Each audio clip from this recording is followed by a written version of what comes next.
გამარჯობა, მოგესალმებით ჩემს არხზე. მიხარია რომ ისევ აქ ხართ. დღეს გვაქვს პირველი სეზონის System Design-ის Junior Scope-ისთვის ბოლო ეპიზოდი, რომელიც არის ფაილების შენახვისა და გაზიარების სისტემა. აქამდე ჩავწერეთ chat აპლიკაცია, ნოტიფიკაციების სისტემა, e-commerce სისტემა და ლოკაციის გაზიარების აპლიკაცია. ანუ ჯამში 5 ეპიზოდი და იგივე 5 ეპიზოდს ჩავწერთ middle scope-ისთვისაც და შემდეგ senior scope-ისთვისაც. იმედია საინტერესო ფორმატია თქვენთვის, ძალიან გამიხარდება თქვენი აზრის მოსმენა და თუ დრო გექნებათ გამიზიაროთ. უფრო დინამიური კონტენტისთვის გავამყევით Instagram-ზე. იქ ჩვენ უკვე გვქონდა ერთი გათამაშება, გავათამაშე ეს წიგნი, რომელიც ძალიან მიყვარს და რომელზეც უფრო დაწყებით მერე ვილაპარაკებ. ახლა კი დავუბრუნდეთ დღევანდელ ეპიზოდს, იმედია საინტერესო გამოვა, დავიწყოთ. ანუ მიმოვიხილავთ ფაილების შენახვისა და გაზიარების სისტემას Junior Scope-ისთვის. პირველ რიგში დავიწყოთ იმით, თუ რას დავფარავთ. აუცილებლად დავიწყებთ ისევ მოთხოვნებით. ძალიან მნიშვნელოვანია გავიგოთ, რას მოელის მომხმარებელი ამ ტიპის აპლიკაციისგან და შევთანხმდეთ ამ მოთხოვნებზე product manager-თან, stakeholder-თან ან გამსაუბრებელთან ამ შემთხვევაში. შემდეგ დავხაზოთ ზოგადი სქემა არქიტექტურის, თუ რა კომპონენტები გვჭირდება იმისთვის, რომ სისტემამ გამართულად იმუშაოს. შემდეგ უკვე ჩავშალოთ და მიმოვიხილოთ ობიექტების საცავი და pre-signed URL-ები, ანუ ეგრეთ წოდებული წინასწარ ავტორიზებული URL-ები და რატომ არ უნდა შევინახოთ ფაილები მონაცემთა ბაზაში. მონაცემთა ბაზას რაც შეეხება, რატომ ამ შემთხვევაში MongoDB და არა SQL ბაზა, როგორც წინა შემთხვევებში გვქონდა ხოლმე. და ბოლოს მონაცემთა მოდელი, შესრულების ნაბიჯები და გაუთვალისწინებელი შემთხვევები. ვიწყებთ ფუნქციონალური მოთხოვნებით. ანუ რა მინიმალური ფუნქციონალი ჩაითვლება დამაკმაყოფილებლად, ეგრეთ წოდებული MVP.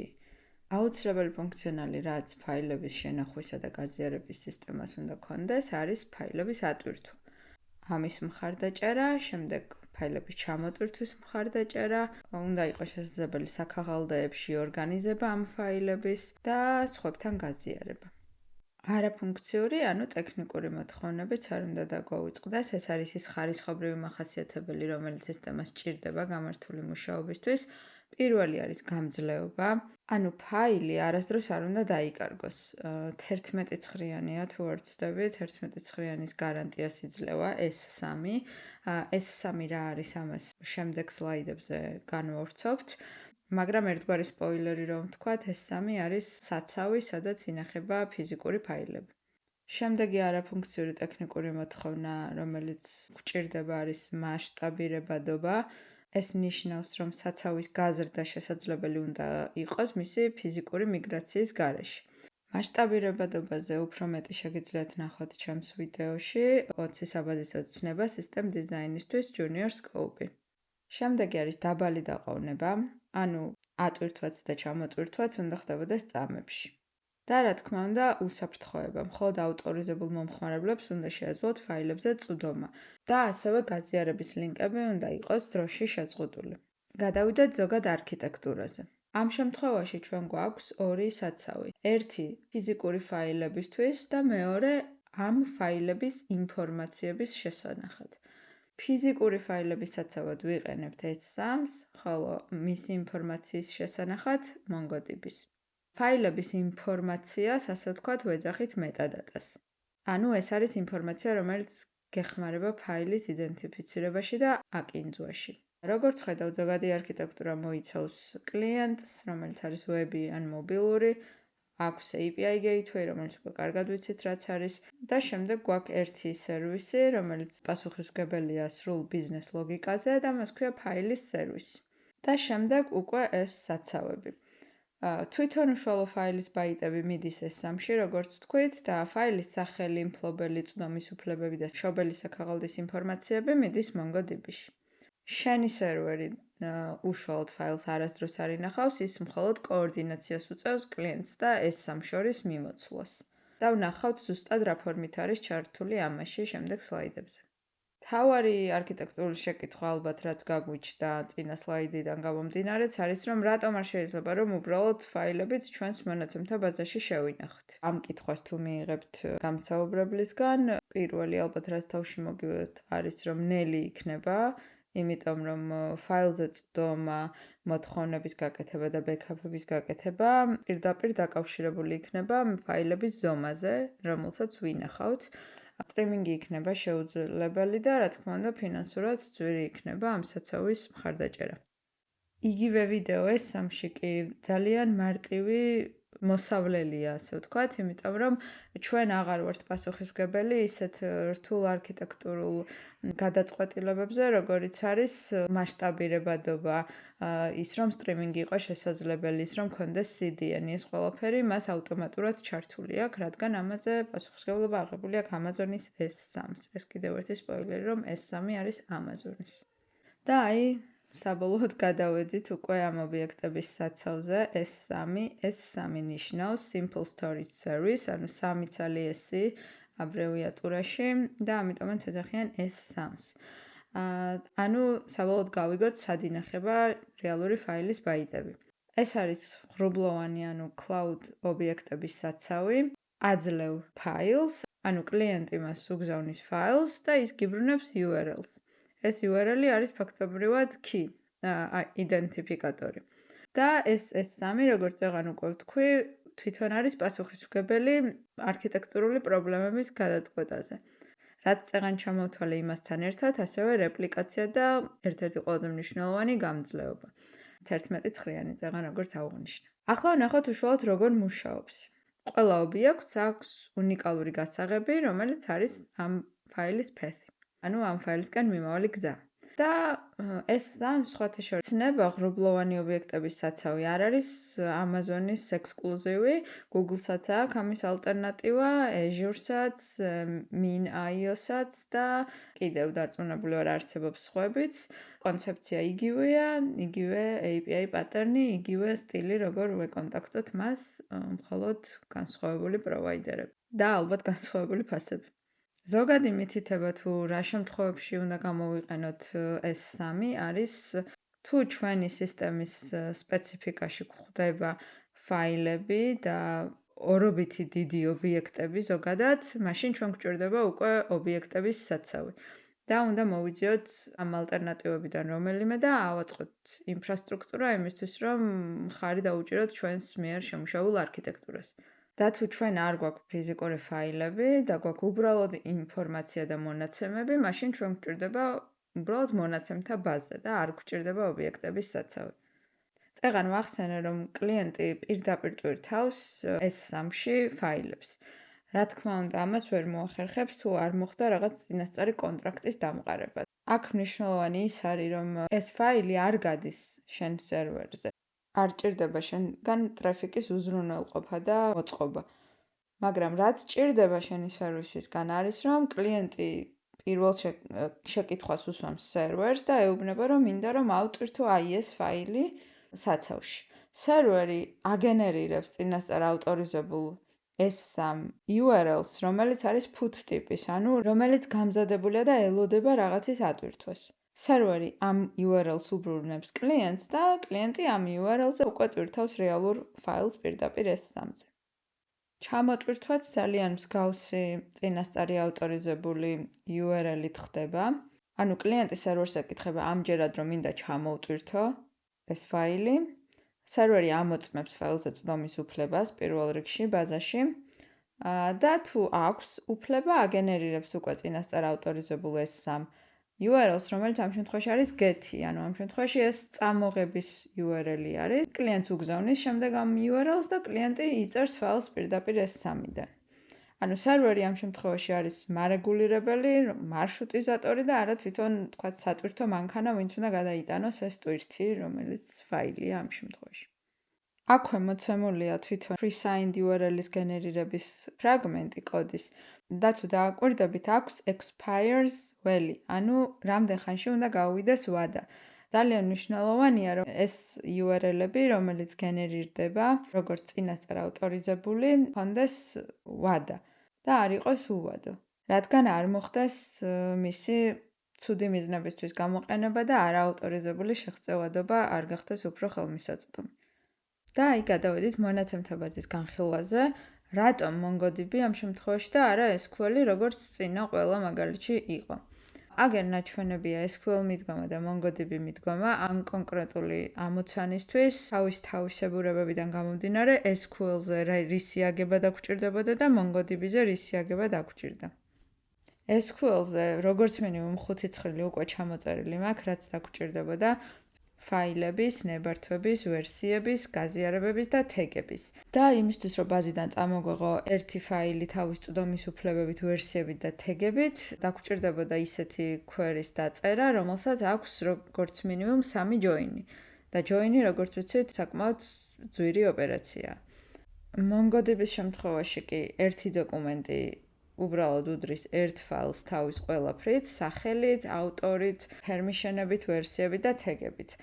და უბრალოდ ერთი ფაილის ინფორმაციების გასაგებად დაგჭირდებოდა ერთი მონაცემის წაკითხვა, ყველანაირი join-ების გარეშე. და არის საკმაოდ მოქნილი სქემა და ველის დამატება შესაძლებელია ნებისმიერ დროს. ჩვენ შემთხვევაში თითოეული ფაილი არის თვითმყოფადი ერთეული, რომელსაც უბრალოდ აქვს განსხვავებული ატრიბუტები. სწორედ ასეთ შემთხვევებში ყოველთვის გამართლებულია MongoDB-სნაირი არა SQL ბაზების გამოყენება. აგერ უფრო ვრცლად და დეტალურად როგორ გამოიყურება ეს ერთი ფაილის ინფორმაცია ერთ დოკუმენტში. როგორც ხედავთ, აქ არის S3 key, რომელიც მიბმულია რეალურ ფაილთან S3-ში, ანუ აქ წერია იმის რეალური მისამართი. წვდომის უფლებებით აგერ არის ჩაშენებული, ანუ ხედავთ permission-ები არის მასივი, რომელშიც არის user ID-ები გაწერილი, რომელ user-ს აქვს რა ტიპის წვდომა ამ კონკრეტულ ფაილზე. და მსგავსად არის იმპლემენტირებული თეგებიც. ჩვენი ფაილების სერვისი არის REST API ჩვეულებრივად და ახლა განვიხილოთ მისი დიზაინი. შევხედოთ endpoint-ებს, რომელიც ფაილების შენახვისა და გაზიარების სისტემის ასაწყობად არის საჭირო. და საერთოდ ძალიან ხელსაყრელია გასაუბრებაზე endpoint-ების ჩამოწერით დაიწყოთ ფიქრი და მსჯელობა. ეს თქვენს გეხმარებათ, რომ ამოცანა უკეთ გაიგოთ და გამსაუბრებელსაც, რომ რაღაც მიმართულებები უკეთ მოგცეთ. პირველი არის ფაილის ატვირთვის მოთხოვნის გაგზავნა სერვისზე, რომელსაც თან აყოლებს პარამეტრად კლიენტი სახელს, content types და მშობელი საქაღალდის ID-ს. ამის საპასუხოდ სერვისი უბრუნებს წინასწარ ავტორიზებულ, ანუ pre-signed URL-ს. შემდეგი endpoint-ი არის confirmation-ი, ანუ დადასტურების URL-ი. ამას კლიენტი მაშინ მიმართავს, როცა უნდა რომ სერვისს აცნობს, რომ წარმატებით დაასრულა ატვირთვა. ამ მიმართვას თან აყოლებს file ID-ს, S3 keys და ფაილის ზომას. შემდეგი არის უკვე ატვირთვის მოთხოვნის მსგავსი, ოღონდ ჩამოტვირთვისთვის. და ამის საპასუხოდ სერვისი ასევე აბრუნებს წინასწარ ავტორიზებულ URL-ს, რომელსაც შემდეგ კლიენტი იყენებს ფაილის ჩამოსატვირთვად. ასევე ერთ-ერთი endpoint-ი არის საქაღალდაში ფაილების ჩამონათვალის ნახვა მაგალითად. შეიძლება იყოს folders და შემდეგ ID, იმ კონკრეტული საქაღალდის ID, რომლის შიგთავსის ნახვაც აინტერესებს კლიენტს. და აბრუნებს მასივს შიგნით არსებული ფაილების მეტადატად. და ბოლო endpoint-ი, რომელიც ამ შემთხვევაში მე გამოვიყენე, არის ფაილის სხვა მოხმარებელთან გაზიარების ფუნქციონალი და ამ შემთხვევაში კლიენტი სერვისს უგზავნის უშუალოდ ფაილის ID-ს, ეს ფაილის ID მონაწილეობს თვითონ URL-ში და პარამეტრად აყოლებს user ID-ს და რა როლი უნდა კონდეს ამ user-ს ამ კონკრეტულ ფაილზე. ეს რა თქმა უნდა არ არის სრული და აუცილებლად ზუსტის endpoint-ების სია, ეს არის ჩემი ინტერპრეტაცია, ეს endpoint-ები შეიძლება გაიზარდოს 20-მდე ან მეტი endpoint-ი შეიძლება ჩამოიწეროს, იმის დამიხედვით რა არის მოთხოვნები, საიდკენ წაგიყვანთ გასაუბრებაზე უშუალო კომუნიკაცია და არ მიიღოთ ამიტომ ეს რაღაც ზოგად ჭეშმარიტებად. მოდით ჩავხედოთ მონაცემთა მოდელშიც, ანუ შევხედოთ Mongo-s კოლექციებს. MongoDB-ში SQL-ისგან განსხვავებით, ჩვენ არ ვეძახით ცხრილებს, ჩვენ ვეძახით კოლექციებს. გვაქვს ფაილების კოლექცია და გვაქვს user-ების კოლექცია. აქ მნიშვნელოვანი ფაქტორი ის არის, რომ თვითონ საქაღალდეც არის უბრალოდ როგორც ფაილი. იმ განსხვავებით, რომ მას is folder valley, რომელიც არის boolean ტიპის, აქვს true იმ შემთხვევაში თუ არის საქაღალდე და ეს 3 კი არა აქვს, ანუ ეს ველი იქნება ცარიელი. Google Drive-იც სცენის მიღმა ზუსტად ასე მუშაობს. ალბათ საინტერესო იქნება სამომავლოდ, რომ რეალური აპლიკაციების დიზაინებშიც ჩავიხედოთ და იმის განხილვაც მოვაწყოთ. დამიკომენტარე, რომელი დიდი აპლიკაციის დიზაინი გაინტერესებს და ვეცდები მისი დიზაინის განხილვა შემოგთავაზოთ. ახლა გადავიდეთ ფაილის ატვირთვის დროს რა ნაბიჯებს გადის აპლიკაცია. პირველი, klienti ითხოვს ატვირთვის URL-ს. უკვე ვიცით რომელ endpoint-ს და ისიც ვიცით რა ინფორმაციას აყოლებს ამ მოთხოვნას. სერვერი ამ დროს ქმნის ფაილის ჩანაწერს ბაზაში. ფაილის დოკუმენტი იქმნება Mongo-ში, რომელსაც სტატუსი აქვს pending და ხდება S3 keys გენერაცია. სერვერი აბრუნებს წინასწარ ავტორიზებულ pre-signed URL-ს, რომელიც ატვირთვისთვის არის გამზადებული, ანუ put ტიპის არის და კლიენტი იღებს ამ დროებით URL-ს, რომელიც ვალიდურია 5 წუთის განმავლობაში. ამ URL-ზე კლიენტი ტვირთვავს უშუალოდ რეალურ ფაილს, პირდაპირ S3-ში. და კლიენტი ადასტურებს ფაილის ატვირთვას service უგზავნის confirmations. ამის შემდეგ სერვისი ბაზაში სტატუსს ხდის actives pending-ის მაგივრად და ინახავს რეალური ატვირთული ფაილის ზომას, რომელიც ასევე კლიენტისგან მიიღო ამ მოთხოვნით. ფაილის ჩამოტვირთვის ნაბიჯებიც საკმაოდ მსგავსია. კლიენტი მოთხოვნას აკეთებს ჩამოტვირთვაზე, იმ endpoint-ზე, რომელიც უკვე განვიხილეთ. სერვერი ამოწმებს წვდომის უფლებებს, ანუ მიმართავს Mongo-ს და ეკითხება ამ მომხმარებელს viewer-ის როლი აქვს თუ ედიტორის permission-ების მასივში. თუ ავტორიზებულია მომხმარებელი, სერვერი აგენერირებს წინასწარ ავტორიზებულ pre-signed get URL-ს და უბრუნებს კლიენტს. ამ URL-ს ვალიდურობა აქვს დაახლოებით 15 წუთი. და ამ URL-ის გამოყენებით კლიენტი ბრაუზერიდან თუ აპლიკაციიდან ჩამოტვირთავს პირდაპირ S3 საცავიდან ფაილის რეალურ ბაიტებს. რა თქმა უნდა, დღევანდელ მაგალითშიც არის რაღაც გაუთვალისწინებელი შემთხვევები, რამაც შეიძლება გაართულოს ამ აპლიკაციის გამართული მუშაობა. პირველი არის, რომ ატვირთვა თუ არასდროს არ დადასტურდა, ანუ კლიენტმა მიიღო pre-signed URL-ი, გამოიყენა, წარმატებით ატვირთა ფაილი, მაგრამ სერვისმა კლიენტისგან დადასტურება ვერ მიიღო. ამიტომ ბაზაში ამ ფაილის სტატუსი დარჩა როგორც pending. არადა S3-ში უკვე არსებობს და ადგილს იკავებს ეს ფაილი. ეს შეიძლება მოხდეს მაშინ, როდესაც კლიენტს რაღაცის გამო შეეზღუდა სერვისთან კომუნიკაცია, ან ინტერნეტის გამო, ან დაიქრაშა, ან რაღაც race condition-ი მოხდა, ამისგან უნდა ვიყოთ დაზღვეული. ამის გადაწყვეტა შეიძლება იყოს cron job-ი, რომელიც შლის 1 საათზე ძველ pending ფაილებს S3-დანაც და MongoDB-დანაც. შემდეგი შეიძლება იყოს საცავის ლიმიტის ამოწურვა. მაგალითად, მომხმარებელი ცდილობს 2 გიგაბაიტიანი ფაილის ატვირთვას, მაგრამ მხოლოდ 500 მეგაბაიტი არის დარჩენილი საცავში. ცარიელი. ასეთი შემთხვევის გადასაჭრელად აუცილებელია, რომ ატვირთვის დაწყებამდე უნდა შემოწმდეს ჯამი, გამოყენებული საცავის ნაწილისა, პლუს მიმდინარე ფაილის ზომა, ნაკლები ან ტოლი უნდა იყოს ლიმიტზე. და ეს უნდა მოხდეს მანამდე, სანამ საერთოდ დაგენერირდება ატვირთვის pre-signed URL-ი. ასევე საინტერესოა ფაილის წაშლის ლოგიკა. შეიძლება მომხმარებელი აღმოჩნდეს ფაქტის წინაშე, როცა წაშალა ფაილი, Mongo-დან წაიშალა და S3-დან ვერ წაიშალა რაღაც მიზეზების გამო, ანუ S3-ში დარჩა ეს ფაილი ობლად, რომელიც უბრალოდ ადგილს იკავებს, მაგრამ არავის აღარ ეკუთვნის. ამის გადაწყვეტა არის, რომ როცა მომხმარებელი აკეთებს წაშლის ინიცირებას, ჯერ Mongo-ში უნდა აღინიშნოს, რომ წაშლა დაიწყო, შემდეგ უნდა მოხდეს რეალური წაშლა S3-დან და შემდეგ რეალური წაშლა Mongo-დანაც. და ბოლო ასეთი მაგალითი შეიძლება იყოს ფაილის სახელების დუბლიკატები. ანუ მომხმარებელი ტვირთავს ერთი და იგივე სახელიან რამდენიმე დოკუმენტს ერთი და იგივე ფოლდერში. ამის გადაწყვეტა არის, რომ S3 key უნდა იყოს ყოველთვის უნიკალური და იმისთვის, რომ იყოს უნიკალური, უნდა დავამატოთ რაღაც მუდმივად ცვლადი მნიშვნელობა, როგორც არის მაგალითად timestamp. და დავასრულეთ შემადგენელი კომპონენტების ცალ-ცალკე განხილვა. ახლა გადავხედოთ სრულ სისტემურ არქიტექტურას, როგორ გამოიყურება ფაილების შენახვა გაზიარების აპლიკაცია. პირველი კომპონენტი გვაქვს კლიენტი, ვები მობილური, რომელიც მოთხოვნებს უგზავნის API gateways, რომელიც თავისუფლ პასუხისმგებელია აუთენტიფიკაციაზე, rate limiting-ზე და ამის ამართებს შემომავალ მოთხოვნებს ფაილების სერვისისკენ. ფაილების სერვისი აკეთებს pre-signed URL-ების გენერაციას, წვდომის შემოწმებას, CRUD ოპერაციებს მეტადატაზე, საქაღალდოების მართვას და ამ ყველაფრის განსახორციელებლად ელაპარაკება როგორც S3 საცავს, ასევე MongoDB-ს.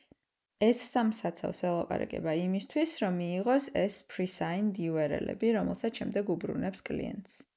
და ზუსტად ეს მექანიზმი აძლევს შემდეგ კლიენტს იმის საშუალებას, რომ პირდაპირ მოახდინოს S3-ზე ფაილების ბაიტების ატვირთვა. და მეექვსე კომპონენტად აღნიშნულია ზუსტად ეს კავშირი, რომლის მიხედვითაც კლიენტი S3 storage-ზე პირდაპირ ახდენს ატვირთვა-ჩამოტვირთვის ოპერაციებს pre-signed URL-ების საშუალებით. დღეისათვის სულ ეს იყო, მადლობა რომ დარჩი ბოლომდე. ეს იყო Junior Scope-ის ბოლო ეპიზოდი. შემდეგ უკვე იწყება Middle Scope-ი და ჩვენ ვიწყებთ ისევ იგივე პირველი ეპიზოდით, ანუ chat აპლიკაციით. მადლობა, წარმატებები.